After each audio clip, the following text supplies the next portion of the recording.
Que a graça e a paz do Senhor seja com todos, sejam todos muito bem-vindos. Eu sou a Silvana Villanova. Fique até o final e seja edificado pela palavra de Deus.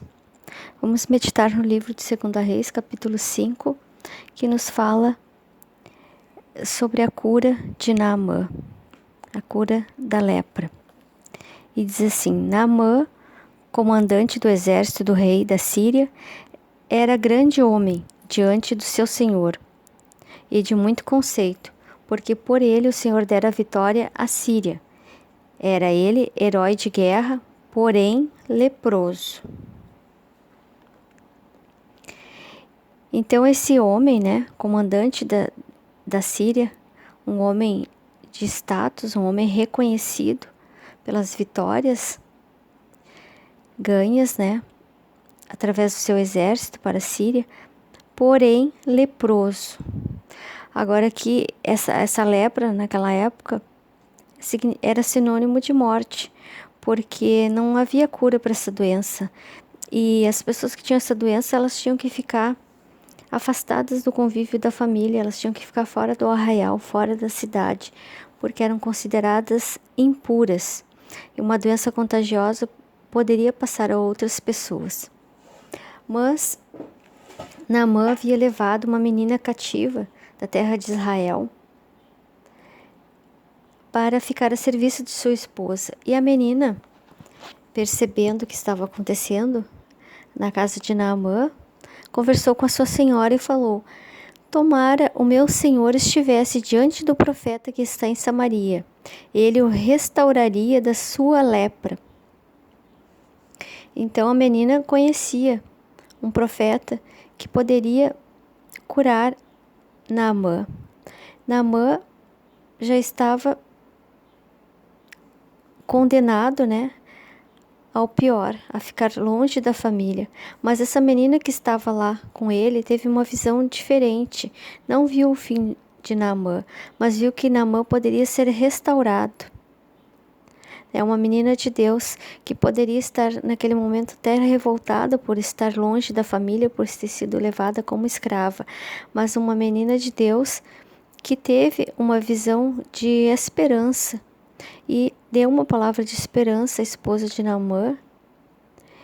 E Naamã foi conversar com seu senhor e contou, que tinha uma jovem, uma menina que veio da terra de Israel e contou sobre o profeta. E o rei da Síria enviou uma carta ao rei de Israel e levou também consigo 10 talentos de prata, 6.000 ciclos de ouro e 10 vestes festivais. E levaram ao rei. Só que o rei, quando recebeu a carta, leu, e recebeu, ficou muito nervoso e rasgou as vestes. E disse: acaso sou eu, Deus, para tirar a vida ou para dá-la? Ficou muito nervoso com a carta. E o profeta Eliseu ficou sabendo dessa carta e mandou que o rei mandasse o Naamã até ele, Deixa ouvir a mim e saberá que há profeta em Israel. E Naamã pegou os seus cavalos, seus carros e foi até a porta da casa de Eliseu. Mas Eliseu não saiu. Eliseu mandou um mensageiro que disse: vai, lava-te 7 vezes no Jordão e a tua carne será restaurada e ficarás limpo.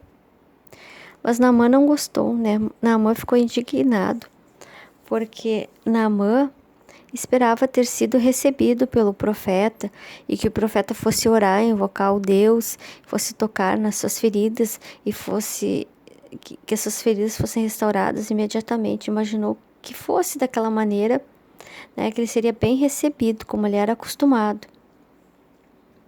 E saiu conversando com os seus acompanhantes, a sua comitiva, e falou: porventura Abana e Farpar, rios de Damasco, são melhores que as águas de Israel, Não poderia eu mergulhar neles e ficar limpo?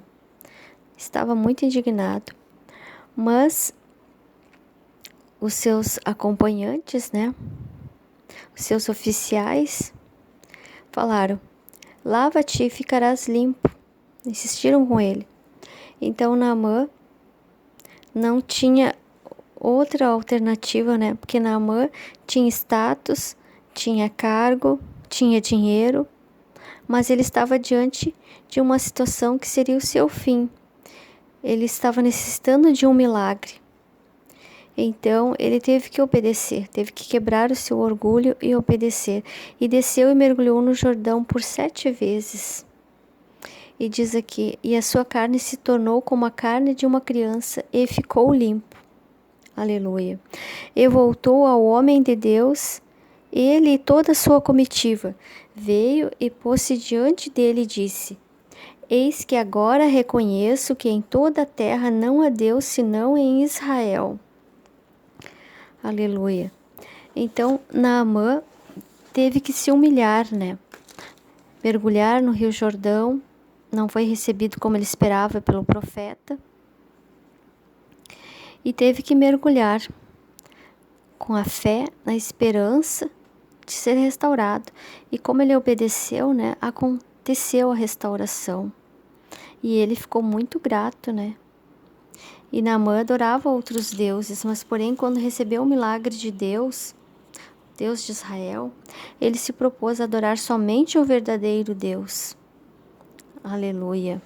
Então a salvação chegou na casa de Naamã através dessa menina, porque a menina poderia ter visto e não ter falado nada, mas ela, como uma menina de Deus, um instrumento de Deus, ela se posicionou e falou do Deus que poderia restaurar a saúde de Naamã. E Naamã foi e obedeceu o profeta, e com isso ele recebeu a sua cura, né? Aleluia. Naamã servia a outros deuses, mas ele se dobrou diante do Deus de Israel e recebeu a cura, o Deus que pode todas as coisas, que pode fazer um milagre em nossas vidas, assim como ele fez na vida de Naamã. Aleluia. Te convido, meu irmão, minha irmã, a orarmos nesse momento. Se possível, feche os teus olhos e curve a sua cabeça. E vamos orar nesse momento. Pai querido, muito obrigado, Senhor, por essa palavra que nos ensina sobre a cura dessa lepra de Naamã. Assim como Naamã teve que quebrar o orgulho, Senhor, que nós venhamos quebrar o nosso orgulho também, a nos despir de tudo que impede de chegarmos à Tua presença. Aquilo que não te agrada, seja o orgulho, a soberba, a arrogância, né? Seja qual for o pecado, a mentira. Nos limpa, Pai. Nos purifica de tudo que não te agrada, para que possamos viver o milagre, assim como Naamã viveu. Ele obedeceu, ele foi até o profeta, e ele obedeceu ao profeta, e a sua lepra foi restaurada. Nos restaura, Senhor, de tudo aquilo que nos impede de sermos limpos na Tua presença, seja uma doença física, seja uma doença emocional. Nos limpa, Senhor, no nosso corpo físico, na nossa alma e no nosso espírito, para que possamos ficar restaurados, assim como Naamã ficou restaurado, e possamos adorar o verdadeiro Deus, o Deus de Israel. Aleluia.